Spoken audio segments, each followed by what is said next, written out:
할렐루야. 여러분 반갑습니다. 오늘 우리 예수님께서 부활하신 날, 사망과 또 죽음의 권세를 깨고 성령을 보내주시고 또 교회를 창설하신 날 10월 며칠인가요? 오늘이 24일 주일 예배에 올라오신 여러분을 환영하고 축복합니다. 우리 활짝 믿음의 미소를 지으면서 좌우에 계신 분들 바라보면서 인사 한번 나누겠습니다. 잘 오셨습니다. 한 번 더 이렇게 한번 축복합시다. 예수님 안에서 사랑하고 축복합니다. 여러분 한 주 사신다고 참 고생 많으셨어요. 맞죠? 참 고생 많으셨습니다. 어렵고 힘든 시기인데도 그래도 잘 버텨내시고 또 이렇게 교회에 올라올 수 있도록 하나님께서 건강과 또 믿음을 주신 것에 우리가 참 기쁨이 있고 또 감사가 있습니다. 여러분 우리는 잘 쉬어야 됩니다. 여러분 집에서 잘 쉬고 계십니까? 잠도 잘 주무셔야 되고 잘 쉬어야 됩니다. 잘 쉬는 것이 믿음입니다. 우리 같이 한번 해볼까요? 잘 쉬는 것이 믿음입니다. 믿음 없는 사람은 쉬지도 못해요. 교회에 올라오는 것 이거 쉬는 거예요.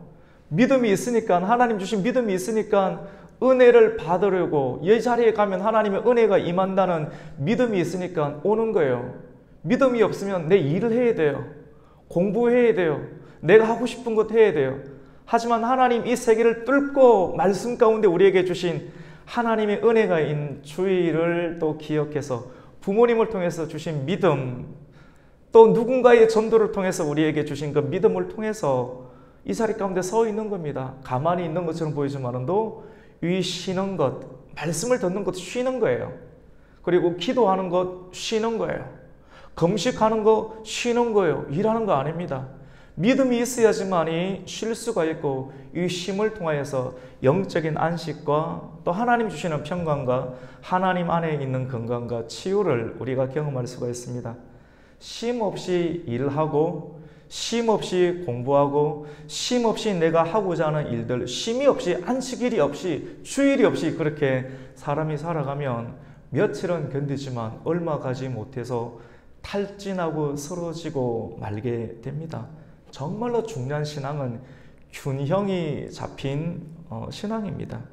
쉬는 것과 일하는 것의 균형을 잘 이루어야지만이 건강하고 행복한 삶을 계속해 나갈 수가 있습니다. 학생들이 앞자리에 앉는 게 참 또 귀합니다. 이 학생들이 공부하는 것, 그리고 또 일주일은 열심히 공부하는데 주일은 예배 시간에 나와서 여러 가지 내가 뭘 못했는가, 또 더 해야 되는데 여러 가지 고민과 또 미래에 대한 계획이 있지만 믿음으로 쉬는 거예요.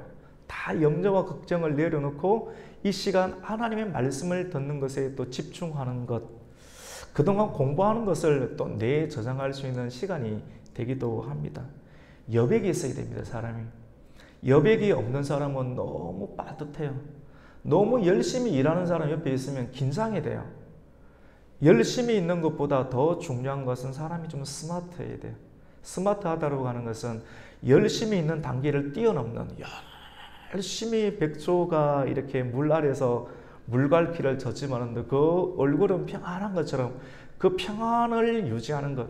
열심히 졌는데 얼굴에 인상이 다 있고 힘듦이 있으면 그 사람 옆에 가는 것이 너무나도 힘들어요.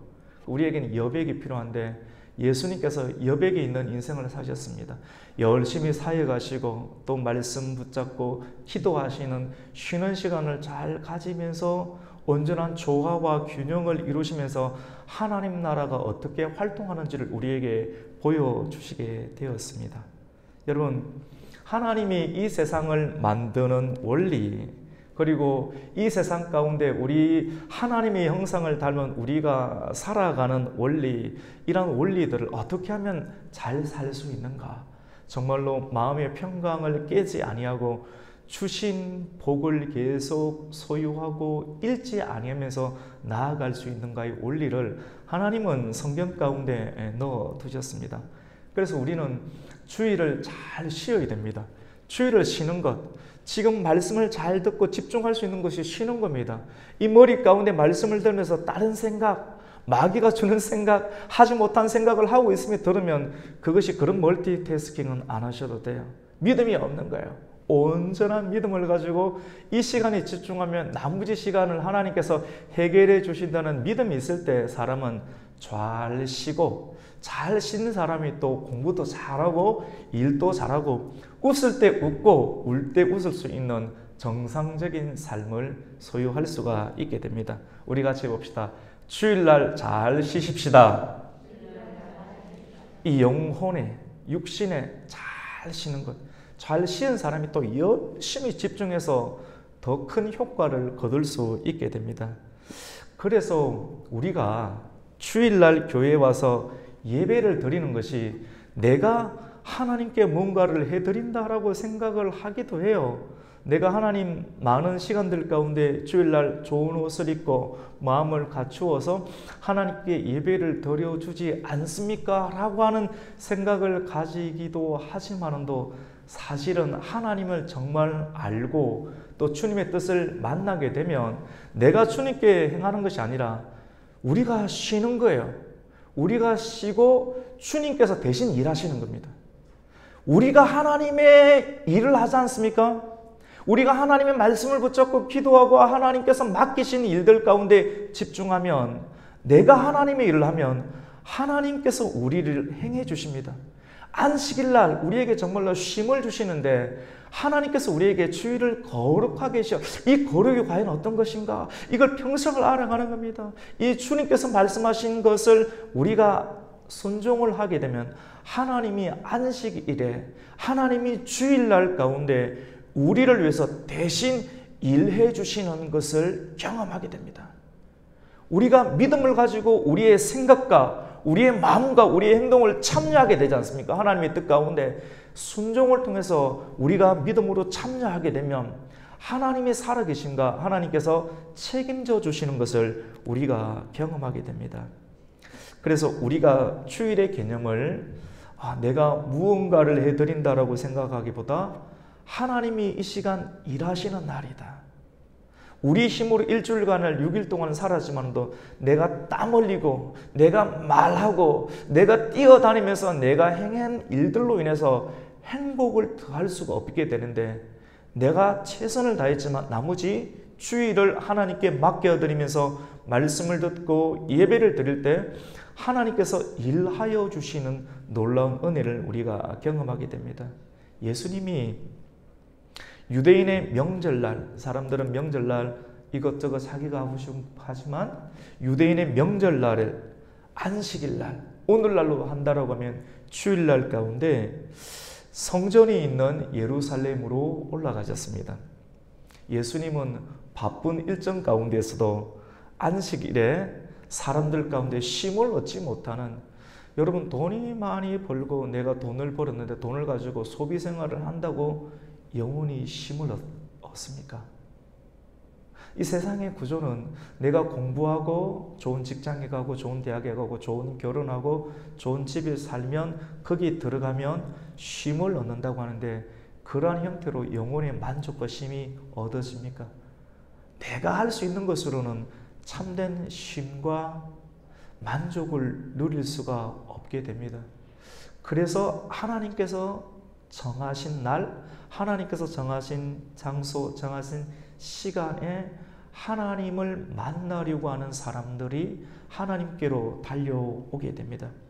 예수님께서는 바쁜 일정 가운데서도 안식일에 사람들에게 쉼과 안식을 주시기 위해 성전에 올라가셨는데, 우리가 주목할 만한 중요한 일은 예수님께서 멋진 예루살렘 성전에 올라가셔서 예수님께서 가장 먼저 들어간 것이 목양실도 아니고 대예배, 너무나도 아름다운 성전의 중심 가운데 수많은 사람들이 좋은 옷을 입고 바리새인들이 대표 기도를 하고 있는 그 자리의 중심 가운데 앉아서 하나님의 은혜를 나누고 있는 것이 아니라, 예수님께서 오늘 성경 말씀 가운데 성전에 올라가셨는데 예수님께서 가장 먼저 주목하시고 예수님의 눈과 발길이 머무는 것은 양문, 예루살렘 성에 들어가는데 많은 문들이 있지만도 제사를 드리기 위해서, 예배를 드리기 위해서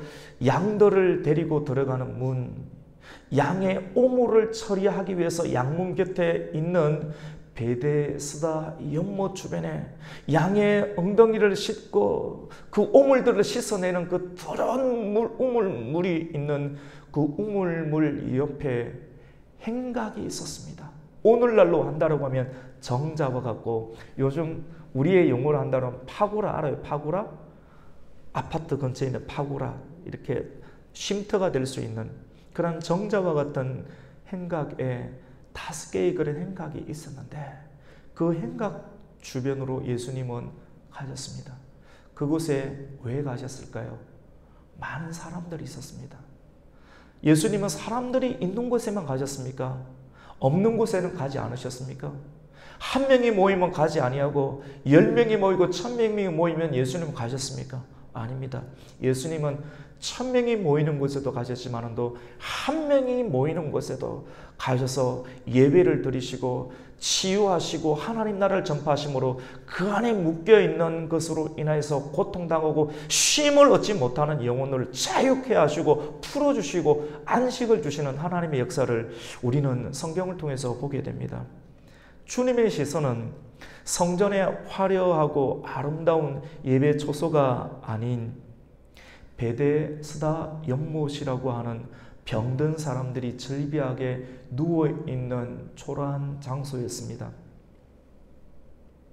이 연못 주변에는 행각이 5이 있었는데 이 행각 아래에 많은 병자들이 누워 줄지어 있었습니다.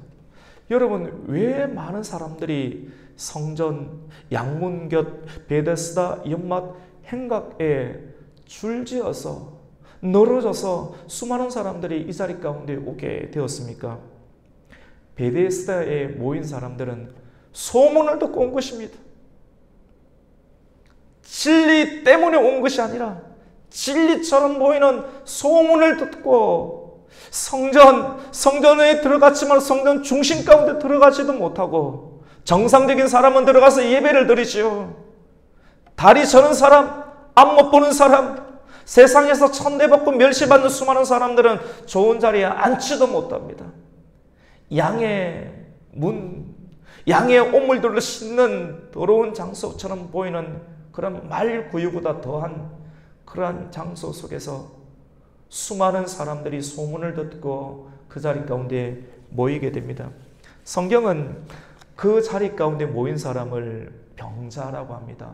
병에 걸린 사람. 맹인, 앞을 보지 못해요. 시력이 완전히 감퇴가 되었습니다. 다리를 접니다. 끊임없이 신경이 끊어지듯 아픕니다. 혈기가 마릅니다. 힘이 없어요. 살짝만 안녕하세요 놓고만 하더라도 넘어질 것만 같습니다. 서 있을 힘조차도 없는 혈기 마른 사람들이 누워 있었다라고 말을 하고 있습니다. 그런데 그 사람들의 공통점이 있습니다. 스스로 일어설 수 없을 만큼 병이 깊어요. 병이 너무 오래됐습니다. 너무 병이 오래되어서 깊은 침체에 빠졌습니다. 여러분, 앞을 못 보든지 걷는 것이 어렵든지 허리가 아프든지 정상적으로 사회생활을 할 수 없는 사람, 그래서 관계가 단절된 사람, 굉장히 병이 깊습니다. 육신의 병도 깊고 영혼의 깊은 병이 있습니다. 그들이 이곳에 모이게 된 것은 살고자 하는 갈망이 있었기 때문에, 내가 살아야 되는데 이것저것 다 해보았지만도 치유되지 못한 내 영혼의 아픔과 이 문제가 해결이 되는데 어떻게 하면 해결될 수 있을까? 끊임없이 알아보고 그 장소도 가보고 이 장소도 가보고 소문을 따라서 이 사람 저 사람 좋은 기도원 좋은 약 다 쓰보았지만도 해결받지 못한 사람들이 마지막으로 오는 곳이 예루살렘 성전 양문 곁에 베데스다 연못이었습니다. 그들이 이곳까지 오게 된 그들의 귓가에 들린 소문이 무엇입니까? 하나님의 천사가 내려온다는 소문을 들었습니다. 천사의 소문을 들었습니다. 병약한 사람, 소망이 없는 사람 가운데 여러분 천사의 소문, 영적인 소문을 듣는 사람, 이런 곳에 가면 치유를 받는다. 하나님의 천사가 가끔씩 내려오는데 이 베데스다 연못에 내려와서 하나님의 천사가 한 번씩 손으로 물을 휘젓습니다. 호 휘저으면 소용돌이가 일어나요. 우물가 가운데 우물가가 일어나는 이 물이 소용돌이를 칠 때 그때 병에 든 사람, 다리를 저는 사람이든지 앞을 못 보던 사람이든지 아니면 그 어떤 한센병이든지 어려운 병에 걸린 사람이 천사가 내려와서 물이 움직일 때, 동할 때, 움직일 때 그 움직이는 순간 가운데 가장 먼저 들어가는 사람은 병이 어떤 병이든지 치유를 받는다라고 하는 소문을 듣고 이 소문에 목숨을 겁니다. 모든 재산 다 팔고 모든 것 다 걸어서 그 자리 가운데 오게 되었습니다. 여러분, 사람 안에는 믿음이 있습니다. 이 믿음은 하나님께서 깨끗하게 해주시기 이전까지는 많은 사람들의 믿음 안에는 병든 믿음을 가지고 있어요. 우리가 예수를 알고 예수를 알아가는 우리의 인생의 여정들 속에서 우리의 믿음이 있는데 이 믿음이 많은 경우 병든 믿음을 가지고 있습니다. 병든 믿음의 가장 일반적인 형태는 여러분 무엇일까요? 자기의 노력으로 경쟁해서 이겨야 된다고 하는 것입니다. 우리는 예수를 믿고 있지만 경쟁 사회 가운데 있지 않습니까? 부인할 수 없는 사회의 구조와 테두리 속에서 우리가 학교 생활을 하잖아요. 학생들도 경쟁해야 되지 않습니까? 50명, 30명 속에서 뛰어난 사람들이 주목받고 싶은 욕망이 있어요. 어릴 적부터.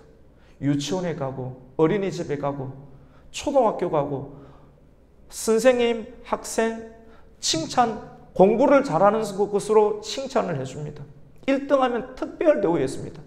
부모를 이야기합니다. 1등하면 좋은 대학에 간다.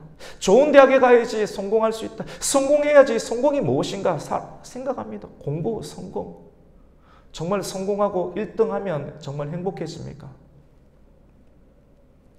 여러분, 예수님 당시에 전성이 있어요.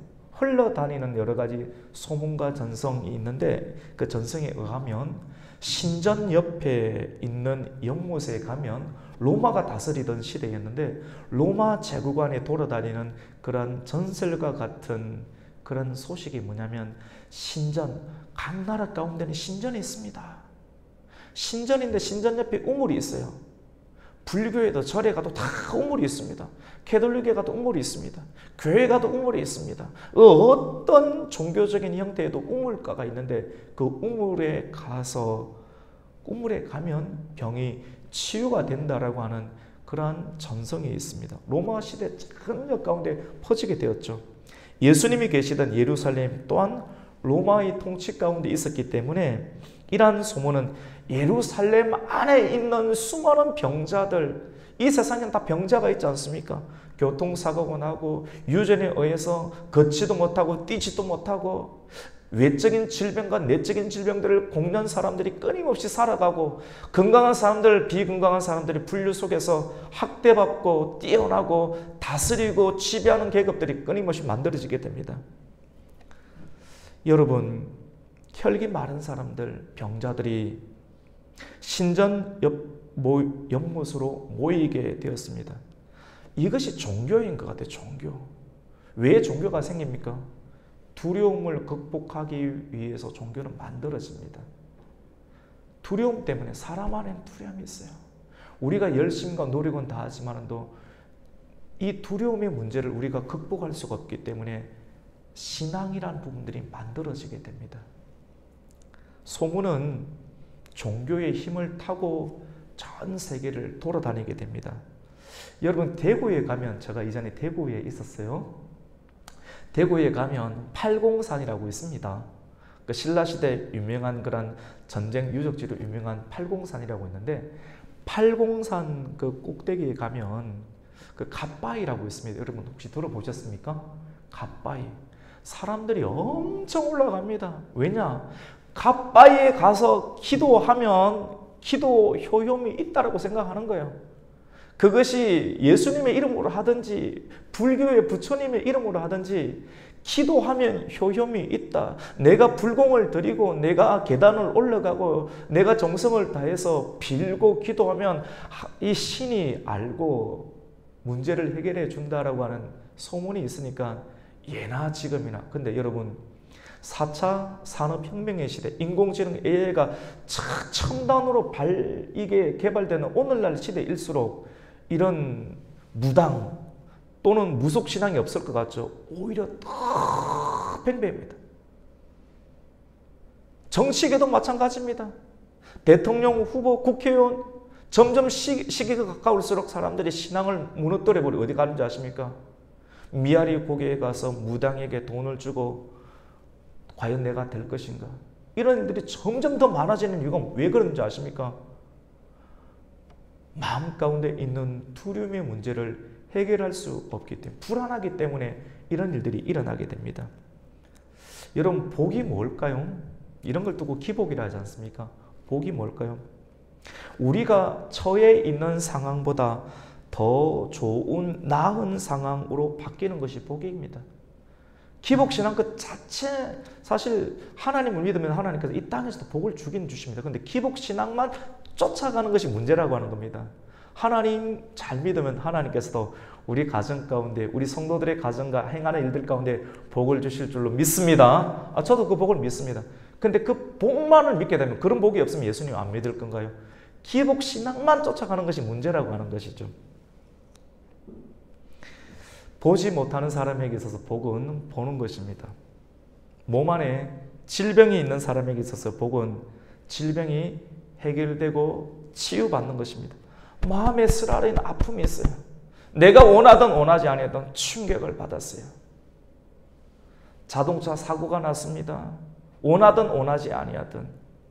그리고 보지 않아야 될 것을 봄으로 큰 충격을 받았습니다. 부모님에게서 물려받은 그 충격이 여전히 내 한가운데 있습니다. 아담으로부터 물려받았던 그런 죄가 끊임없이 전가가 되어서 우리로 하여금 우리의 의지가 생길 때 그것이 자궁제로 드러나게 하는 것처럼, 이런 여러 가지 죄악의 근성들이 우리의 삶 가운데, 오늘날 우리 가운데 여전히 꿈틀거리고 있습니다. 사람들을 베데스다 연못으로 오게 한 것은 그들 안에 치유를 받기를 원하는 그런 강한 기대, 강한 니드, 강한 필요들이, 이것이 해결되어야지만이 내가 살 수 있을 것만 같은 그러한 마음들이 있기 때문에, 이것이 잘못입니까? 잘못 아닙니다. 하나님 알고 계십니다. 그 갈망이 그들로 하여금 소문의 발원지로 모이게 했습니다. 근데 중요한 것은 무엇입니까, 여러분? 이제부터 중요해요. 모였어요. 어디에 모였습니까, 여러분? 베데스다 연못에 모였습니다. 베데스다. 여러분, 우리 한번 발음해 볼까요? 베데스다. 이름 참 좋지요? 괜찮지? 베데스다. 영이 통하는 거예요. 하나님의 자녀들은 이 히브리 단어를 하더라도 통해요. 베데스다. 예수. 같이 해볼 거예요. 예수. 참 좋지, 맞지? 통하는 거예요. 베데스다 이름이 얼마나 좋아요. 베트, 집이라는 뜻입니다. 베들레헴 할 때 베들레헴, 떡집이라는 뜻이죠.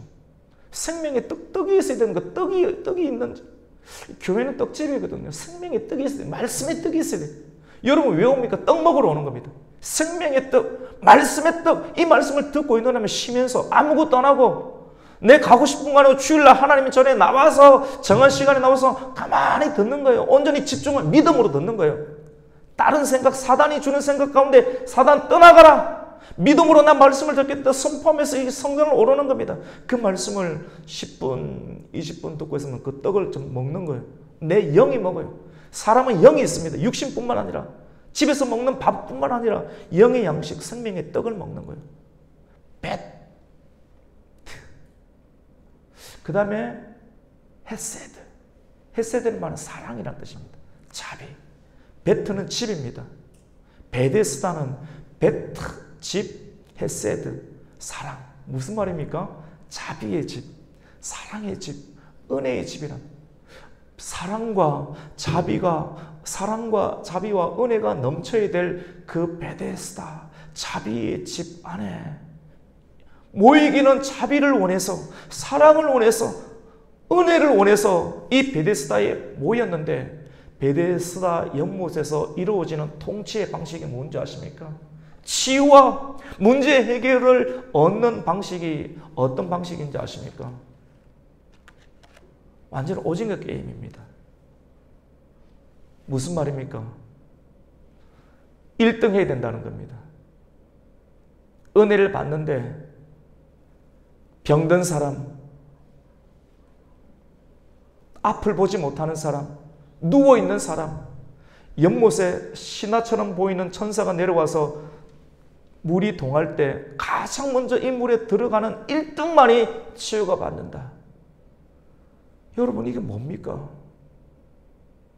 병든 사람이 그 안에 들어갈 수 있습니까?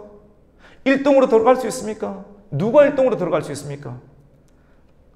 아프지 않은 사람, 가장 건강한 사람만이 들어갈 수가 있는데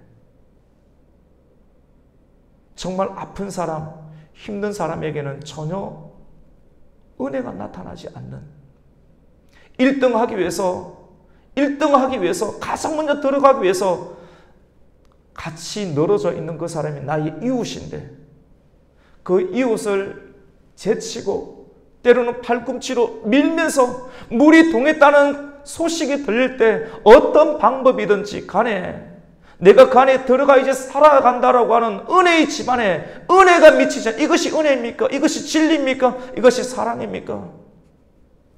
여전히 그 안에서 허우적거리며 38년째 그 자리 가운데서 움직이지 못하는 한 사람, 그 예수님은 그 사람을 만나기 위해서 그 자리 가운데 오시게 되었습니다. 진리를 가장한 소문, 천사, 그 천사가 정말로 하나님의 천사일까요? 우리는 천사처럼 보이는 것을 조심해야 됩니다. 정말로 하나님의 진리의 말씀을 알지 못하면 그 겉으로 보이는 그 천사처럼 보이는 소문과 메시지와 그 상황 그 자체가 우리로 하여금 끊임없이 무한 경쟁을 하게 만들고 이 수단과 방법을 가리지 않고 1등을 해야지만이 내가 치유가 되고 생존이 되고 살 수 있다라고 하는 이름은 은혜의 집이고 이름은 진리의 집이고 이름은 사랑의 집이지만 그 안에 있는 통치의 방식 자체가 자비가 없고 사랑이 없는 무자비한 경쟁, 수단과 방법을 가리지 않고 내 옆에 있는 이웃을 죽이고 밀치고 낭떠러지로 밀어야만 되는 그런 사회적 구조, 그것이 진리입니까, 여러분? 누가 가장 먼저 들어갈 수가 있습니까? 가장 힘센 사람이 들어갈 수 있습니다.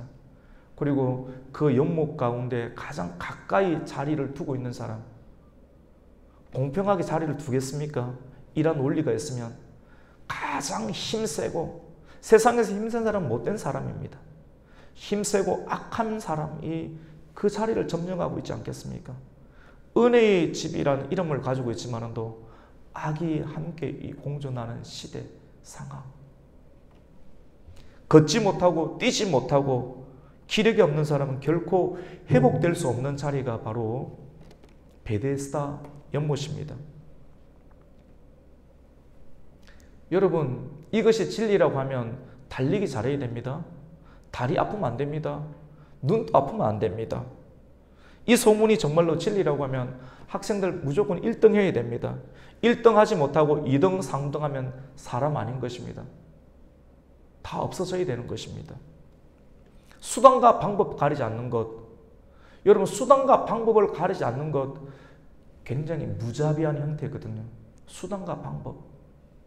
우리는 그래도 우리가 하나님의 말씀을 들을 수 있는 자유가 보장되어 있지 않습니까? 자유가 보장되지 아니하는 체제와 나라들이 있지 않습니까? 그 나라는 수단과 방법을 가리지 않고 일을 해요. 그런데 우리는 수단과 방법 중에서도 무조건 하는 것이 아니라 선하게 다른 사람을 생각하면서 아름답게 그런 평화가 가치가 있는 나라 가운데 우리가 살고 있지 않습니까? 이러한 행복과 또 성공과 치유를 얻기 위해서 성전 양문에 모여 있는 사람, 이런 사람, 이게 프레임 아닙니까? 프레임. 율법도 프레임 아닙니까? 율법주의로 다른 사람을 가두는 거예요. 설교도 율법, 예수님을 만나지 못한 설교자가 설교하면 사람들을 자꾸 영혼을 조이는 거 아닙니까? 프레임. 오늘날 시대도 여러 가지 사상과 가치관으로 사람들을 프레임 안에 가두는 거 아닙니까? 좋은 미디어를 활용해서 소문을 퍼뜨려서 이곳에 오면 행복해질 수 있고 회복될 수 있다라고 소문을 계속해서 퍼뜨리고, 그 소문을 듣고 아픔 있는 사람들이 모이게 되었지만도 그 치유를 받기 위해서 그 프레임 속에서 전해지는 메시지, 1등을 해야 된다, 물이 동할 때 가장 먼저 들어가야 된다는 메시지를 듣고 그 구조 속에서 생존하기 위해서 옆에 있는 이웃을 이웃으로 보지 아니하고 내가 없애야 되고 내가 죽여야 되고 내가 물리쳐야 될 그러한 대상으로 인식하면서 겉으로는 웃고 있지만도 경쟁 속에서 넘어뜨려야 될 대상으로 살아가고 있지는 않습니까? 이러한 성전처럼 보이고 베데스다, 자비의 집처럼 보이는 허울 좋은 이름은 가지고 있지만도 전혀 무자비하게 늘어져 있고 고통 가운데 신음하고 있는 사람들을 그 틈바구니 속에 말씀이 육신이 되신 예수님께서 찾아오십니다. 우리는 오늘 본문에 38년 된 병자와 같은 기막힌 현실 사회 가운데 어쩌면 살아가고 있어요.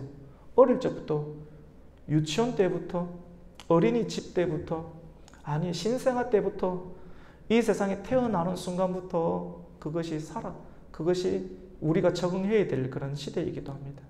우리가 예수가 필요한 이유, 어린아이들에게 정말 예수가 필요하고, 학교 다니는 학생들에게, 그리고 결혼을 앞둔 젊은 세대에게, 그리고 결혼하지만 여전히 고민이 있는 우리 어른 세대들에게, 그리고 노년을 바라보면서 희끗희끗하지만 여전히 고민과 염려가 가시지 않고 더 깊은 충격과 아픔 가운데 있는 노년 세대들 가운데 정말로 필요한 것은 이 38년 된 환자의 고민 속에 가지고 있는 육체의 질병, 그리고 질병이 늘어져 있는 주변의 이웃들, 이름은 자비의 집이지만도 그 상황 가운데 빛으로 찾아오시는 그 주님만이 우리에게는 정말로 쉼이 되지 않을까요? 우리가 안식을 해야 되는데 우리 힘으로 좋은 곳에 가서 비싼 캠프를 열고 그리고 고기를 구워 먹으면 거기서 안식이 만들어집니까? 고기가 우리에게 안식을 줍니까? 좋은 바캉스가, 좋은 MT와 좋은 게임 그 자체가 우리에게 영혼의 진정한 힐링을 주게 됩니까? 그렇지 않죠. 한번 해보셨습니까? 내 옆에 있는 사람을 섬기고 사랑해야 할 이웃인데 내가 경쟁해서 이겨야 되고 겉으로는 웃고 있지만 결정적인 순간 가운데 팔꿈치로 밀고 지나가야 되고, 팔꿈치를 칠 때도 평소에 잘 봐두고 약점을 두고 그 약점을 밟고 지나가야지 내가 승진할 수 있는 것 아니에요. 우리 그런 시대, 그런 직장, 그런 사회 속에서 우리 살고 있지 않습니까? 내 옆에 늘어선 수백 명의 사람들을 이기고 가장 먼저 수문의 문이 열릴 때, 천사가 물을 동하게 할 때, 물이 동하는 것이 내 눈에 보일 때 그 한복판에 내가 어떠한 방법을 쓰라도 들어가면 사람들이 박수하고, 시중에 나오는 책들이 이걸 두고 어떻게 말하는지 아십니까? 리더십의 중심 가운데서 너도 신이 될 수가 있다, 너도 행복해질 수 있다, 너의 노력으로 수단과 방법을 가리지 않는 예루살렘의 중심 가운데 서려고 하는, 가장 먼저 뛰어들려고 하는 그 사람은 우리는 성공했다고 하고, 그 성공을 보면서 많은 늘어져 있는 사람들이 박수를 치면서 거기서 군림하는 방식들이 오늘날의 패턴이지 않습니까? 처절한 게임과 같기도 하고 경쟁 사회입니다. 이러한 무자비한 경쟁이 계속 펼쳐졌던 곳이 은혜의 집이고 베데스다 연못입니다. 자비의 집, 사랑의 집, 은혜의 집이란 이름은 갖고 있지만, 경건의 모양은 갖고 있지만 경건의 능력은 전혀 없는, 자비는 없어진 지 오래가 되었고 뜨거운 사랑의 온도는 냉랭하게 식어져 버린 은혜 대신 딱딱한 형식과 껍데기만이 무자비하게 늘어져 있는 베데스다 행각 5개 주변에 늘어져 있는 병자들, 그 병자들을 밑에 제쳐두고 나름대로 바리새인들이 위에서 예배를 드리고 있고 경건서적을 읽고 있는 예루살렘의 예배의 모습들, 그 중심 가운데 빛으로 오신 예수님은 찾아오셨습니다. 예수님은 어떻게 오셨습니까? 마구간에 오셨죠. 마구간, 똥과 오줌과 여물이 섞여 있는 그 바구니 속에 예수님 오셨습니다. 여러분, 우리 마음은 어때요? 우리는 그 예수님을 우리가 눈으로 만날 수 없어요. 이 말씀을 들음으로 믿음으로 우리는 예수님을 받아들이고 성령님을 받아들이게 되는데 우리의 마음이 여러분 마구간보다 더 깨끗하다고 볼 수 있겠습니까? 짐승들이 흘러내는 음식을 먹고 만들어내는 그런 배설물 통과 같은 그 여물 통과 같은 그곳, 예수님 정말 우리 마음이 부패하도록 말했는데 그 부패한 마음 가운데 예수님 찾아가세요. 선한 이웃, 예수님이 들어가는 곳, 복음의 빛을 전하는 것, 우리에게 먼저 찾아오세요. 마구간보다 더 못한 우리의 마음 가운데 예수님은 같이 사신다고 해요. 정말로 성자가 되고 예수님을 알면 힘든 상황 가운데 들어가는데 그게 쉽지가 않아요. 깨끗한 곳에 있고 싶은 마음이 있죠. 성경 그런 사람들 바리새인들이라고 말하는 것 같아요. 저와 여러분은 정말 예수님처럼 살 수 있을까요? 어쩌면 바리새인이 되고 싶지 않습니까? 우리 바리새인 하면 막 욕하지만도 정말로 우리가 바리새인이지 않을까요? 나는 분리되고 싶고 깨끗하게 서 있고 싶고 그냥 지적하고 싶고 그렇게 살아라 이야기하고 싶고 오물과 뒹굴면서 사이의 진흙탕에 뒹굴면서 그 안에 빛으로 오신 예수님, 말씀으로 오신 예수님이 요즘 언어로 치면 진흙탕으로 오신 예수님인데 우리 진흙탕에 들어갈 수 있습니까? 같이 거기서 살고 자라고 30년 살 수가 있습니까? 그리고 성전에 가장 들어가서 좋은 예배당에서 예배 드리는 것이 아니라 베데스다 연못 병자 주변에 찾아오시는 예수님처럼 우리 할 수 있습니까? 참 부끄러운 것 같습니다. 부끄럽고 마음이 민망하고 과연 이 말씀을 내가 전할 수 있을까? 예수님이 38년 된 병자에게 다가가십니다. 예수님은 다가가십니다. 사랑은 다가가는 겁니다. 그 자리 가운데 감동을 주실 때 다가가는 거예요. 바리새인들은 절대 그곳에 안 갑니다. 다가가는, 우리는 감동을 계속 잘라요. 감동을 잘합니다. 성령의 감동을 주시는데 그 감동대로 하면 내가 진흙탕을 묻힐 것 같으니까 잘라요. 그런데 예수님은 몸소 충만한 성령의 역사하심 가운데 행하십니다. 38년 된 환자 가운데 다가가시고 그를 보십니다. 우리는 안 보려고 해요. 보면 내 돈 써야 되는 거거든요. 내 돈 써야 되고 내 시간 투자해야 되고 내 감동대로 성령의 감동받으면 내가 하고 싶은 건 못하는데 예수님은 그 환자를 보셨습니다. 우리 말씀을 한번 읽어볼까요?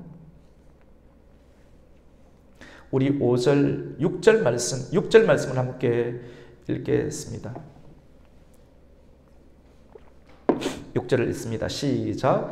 예수께서 그 누운 것을 보시고 병이 벌써 오래된 줄 아시고 이러시되 내가 낫고자 하느냐. 봅니다. 보니까 그 안에 결핍이 있으니까 예수님은 많은 걸 가지고 계시거든요. 겉으로는 우리의 영의 눈이 가려서 예수님이 하찮게 보여서 예수님을 업신여기지만 예수님은 사실은 엄청난 부자십니다. 굉장히 많은 것을 갖고 계십니다. 사람이 그걸 못 보는 거예요. 눈이 가려서. 근데 예수님은 그걸 주기 위해서 오셨어요. 굉장히 큰 부자십니다. 예수님은. 근데 그 예수님이 그 사람의 결핍을 보는데 단순한 돈의 문제가 아닌 돈보다 더 중요한 그의 사람이 오랫동안 병이 깊어요. 여러분 가운데 병이 깊으신 분이 있습니까? 병이 깊으신 분, 오랫동안 병이 깊으신 분, 예수님 앞에 여러분을 노출시켜야 됩니다. 그리고 예수님이 그걸 보십니다. 안식, 진정한 신임은 내 모습을 그대로 보이는 거예요. 근데 사람은 안 보이려고 해요. 자꾸 감추려고 해요. 왠 줄 아십니까? 죄 때문에. 근데 죄를 드러내세요. 죄인임을 드러내세요. 드러내면 굉장히 좋아요. 지속 속, 일상 속에서 드러내세요. 그럼 치유를 받는 거예요. 예수님이 보시고 그의 결핍을 채워주기 위해서 말씀을 건넵니다. 그 말씀을 들어야 돼요. 자존심 세우면 안 돼요. 정말 안식을 얻기 위하면 예수님 앞에 서서 예수님 말씀을 듣고 그 말씀에 대해서 반응을 해야 됩니다. 예수님 뭐라고 말씀하십니까? 내가 낫고자 하느냐. 오늘 말씀의 제목이죠. 오늘 여러분 안에 여러 가지 심각한 내적인 질병과 아픔과 상처와 충격으로 인해서 남들에게 절대로 공개하지 못하는 그런 상황이 있다고 하면 이 말씀 앞에 인격적으로, 이 말씀 앞에 성령님 굉장히 인격적이고 예수님 굉장히 인격적이십니다. 말씀 앞에서 그 예수님께서 역사하시는 그 말씀 앞에서 여러분의 빈 배와 같은 마음을 드러내세요. 이 말씀 지금 들으면서 드러내시고 말씀 예수님이 이 말씀을 통해서 내 심령을 터치할 수 있도록 내 심령 가운데 들어올 수 있도록 여러분을 오픈하세요. 베데스다 38년 된 환자는 예수님께서 내가 낫고자 하느냐라고 말씀하실 때 우리 같으면 예 예수님 낫고 싶습니다 라고 말해야 되지 않습니까? 근데 정말 오래 아픈 사람은 그런 말을 못해요. 자존심이 너무너무 상해서 아파서 그리고 그 사회가 만들어 둔 병폐 때문에 그 사상과 생각 때문에 예수님을 보고도 예수님에 대해서 원망과 불평, 사회에 대한 원망과 불평밖에 없어요.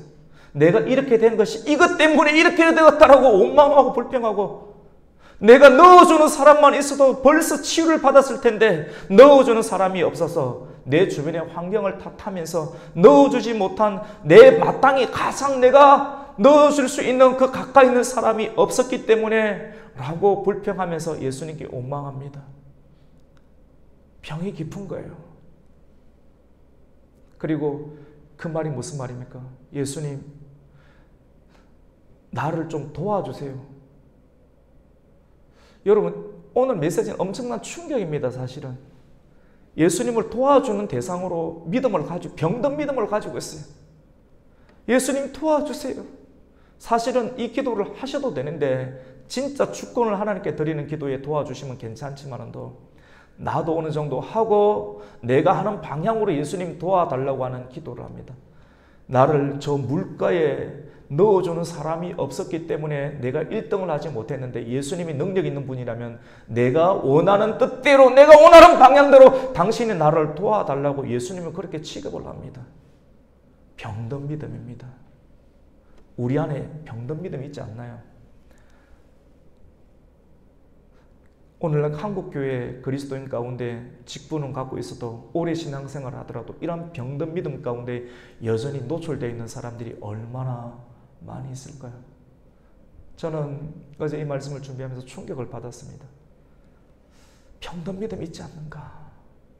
내가 하고자 하는 계획대로 예수님의 도움을 구하는, 예수님께서 내가 낫고자 하느냐 그 말은 지금 네 방법대로 네 생각대로 너 경험대로 지금까지 해보았지만도 이 베데스다 연못 주변에 누워있는 것밖에 네가 할 수 있었더냐? 그래 너의 영적인 상황이 무엇이냐? 육적인 상황은 질병이고 내적인 상황은 원망과 불평밖에 더 있지 않느냐? 이제 네가 하는 방식이 아닌 내 방식대로 따를 수 있겠니? 네가 낫고자 하느냐? 정말 네가 낫고자 하는 이 말씀은 네 방식이 아닌 나의 방식대로 예수께서 전해주는 방식대로 말씀의 방식대로 네가 따를 수 있겠니? 라고 묻는 것입니다. 근데 그 병자는 그 은혜에 대해서 반응을 다 못했어요. 하지만 그 사람이 원하는 것은 나를 조금 더 저 그룹으로 저 팀으로 옮겨주세요.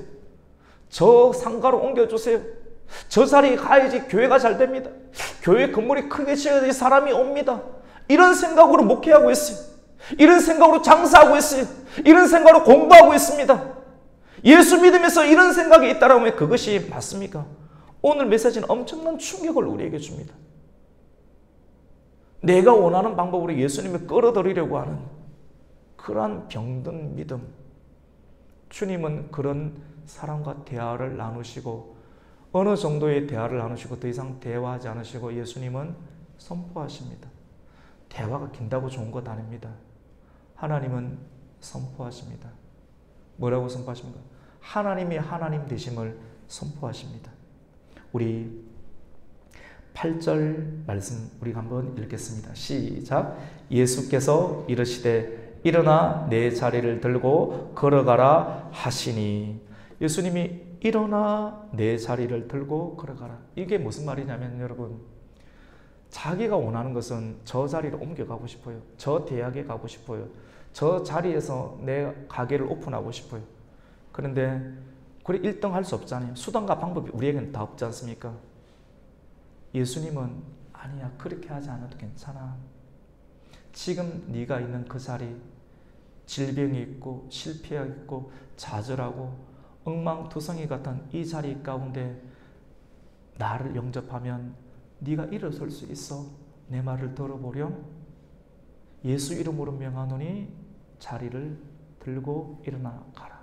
예수님은 자기 자신이 예수님이니까 그대로 일어나 내 자리를 들고 걸어가라 라고 말씀을 하시고 그 말씀대로 그대로 이루어지는 치유의 역사를 이 38년 된 환자는 경험하게 됩니다. 여러분, 요한복음은 굉장히 특별합니다. 굉장히 특별한 말씀입니다. 영적인 말씀입니다. 38년 된 환자, 실제 38년 된 환자이기도 하지만 이스라엘 백성들이 구원을 받고 하나님의 땅 가운데 약속의 땅에 안식을 돼야 되는데 안식을 누리기 전까지 광야 생활을 38년 했습니다. 예수를 믿고도 진짜 온전히 주권을 예수님께 올려드리지 않고 자기 자신이 주인이 되어서 계속 예수님을 끌고 다니려고 하는 기도 패턴, 그러니까 질병이 있는 거예요. 그러니까 죄 가운데 숨어서 죄 짓는 거예요. 죄와 질병이 다 연관이 되어 있습니다. 오늘 우리가 읽진 않았지만도 예수님께서 치유받은 그 사람에게 14절에 나타나서 이렇게 말씀합니다. 14절 제가 읽어드릴게요. 그 후에 예수께서 성전에서 그 사람을 만나 이르시되 보라, 네가 나았으니 더 심한 것이 생기지 않게 다시는 죄를 범하지 말라 하시니. 여러분, 아파요. 사실 말씀 듣는 것이 회복도 되지만 아픈데요, 그 침이 우리가 받아들일 수만 있다면 깊게 들어오는 것이 좋습니다. 질병은 죄와 연관이 있습니다. 그래서 그것을 하나님께서 말씀하세요. 치유를 받았으면 다시는 죄를 범하지 아니하도록 끝까지 하라, 지켜내라 라고 말씀합니다. 우리 예수님은 말씀하십니다. 우리가 원하는 방식이 아닌 진리가 자유케 하시는 창조의 방식으로 선포하십니다. 지금 있는 여러분의 자리 가운데서 하나님의 은혜가 나타날 수 있습니다. 세상의 방식을 따라가지 마세요. 공부 열심히 하세요. 근데 공부 그 자체 1등 하려고 너무 하지 마세요. 부모님들도 너무 1등 하려고 하지 마십시오. 1등해서 자살하는 친구들도 굉장히 많고, 검사되고 총수가 되어서 그 자리를 견디지 못해서 유혹과 미혹의 자리를 견디지 못해서 자살하고 깊은 충동 가운데 빠진 사람들 얼마나 많습니까? 우리 현재 있는 그 자리, 이 아이가 우리 한 사람 한 사람 있는 그 자리 속에서 예수님은 다가오시고 일어나, 너 충분하다, 너 잘 살았다, 이것도 괜찮다라고 하는 예수님의 음성을 들을 때 이 아이가 우리 한 사람 한 사람이 가장 인간답게 우리가 하나님의 일들을 감당할 수 있게 될 것입니다. 주님, 1등이 아니라도 괜찮습니다. 지금 여러분이 있는 그 자리 비교하지 마세요. 다른 사람이 이런 거 타고, 다른 사람이 좋은 아파트 사고, 다른 사람이 이런 거 옷을 입고 이런 거 한다고 똑같이 가려고 하지 마세요. 있는 그 모습 그대로 내 분량에 맞게끔 하나님 앞에 서면 됩니다. 그 영적인 치유와 자존감이 우리에게는 필요합니다. 오늘 하나님은 말씀을 통해 지금 여러분에게 다가오십니다. 그리고 네가 낫고자 하느냐? 여러분, 낫기를 원하십니까? 이 말씀은 지금까지 여러분의 방식이 아닌 내 방식대로 배를 오른편에 그물을 던질 수 있겠니? 완전히 탈진하고 완전히 바닥이 난 우리의 감정 상태, 탈진된 그 상황 가운데 찾아와 주셔서 내 말대로 한번 해보겠니? 라고 말씀하시는 주님의 음성과도 같습니다. 그때 그 자리가 오늘 이 자리가 되어서 이 자리는 안식일이었습니다.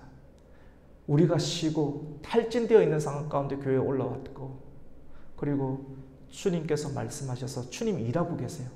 그리고 그 말씀을 우리가 듣고 믿음으로 받아들이면 우리는 쉼 가운데서 예수님을 받아들일 수 있고, 예수님 우리 안에 들어오심으로 우리의 영혼을 치유해 주시고 우리의 소망을 가지고 나아갈 수 있는 새로운 힘을 우리에게 주시고, 솔로몬에게 주셨던 총명도 주시고 능력도 우리에게 더하여 주실 것입니다. 주님의 노크가 있습니다. 여러분, 주님의 노크 소리에 귀를 기울여 보시지 않겠습니까? 주님께서 노크하실 때, 인격적으로 노크하시고 방문하실 때 마음문을 열고 주님을 영접하시고 주님의 감동대로 우리가 주도권을 주님께 올려드리면서 주님 나 좀 도와주세요, 내가 하는 일 도와주세요 라고 아닌 베데스다에 갇히지 말고 진짜 진리이신 예수님을 만나시고 예수님의 집을 이루시고 참된 자비와 은혜와 사랑의 그런 주역이 될 수 있는 저와 여러분, 우리 가정과 우리 교회 공동체가 되기를 예수님의 이름으로 축복합니다. 아멘. 하나님